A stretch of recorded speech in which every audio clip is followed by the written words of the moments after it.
তবুও মানুষ আজও নিদর্শন খোঁজে।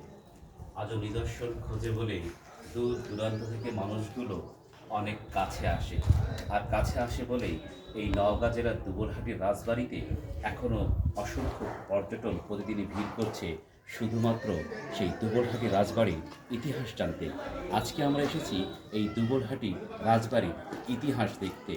এখানে যে পোড়া ইটগুলো রয়েছে ভেঙে যাওয়া, তারপরেও মানুষ কিন্তু আজও নিদর্শন থেকে বঞ্চিত হয়নি। মানুষ এখনও ইটের ভাঁজে খুঁজে দেখছে তার ইতিহাস কি রয়েছে, এই দুবল বাড়ির ভেতরের ইতিহাস। আমরা যখন যদি আপনাদের এখন দেখাই তাহলে দেখতে পারবো যে এই ইতিহাসটি যেমন পুড়ে গেছে, তেমনি করে এই ইতিহাসটি এখন ডুবে আছে। এই ভাঙা দেয়ালগুলো শুধুমাত্র কালের সাক্ষী হয়ে আছে। শেষ করতে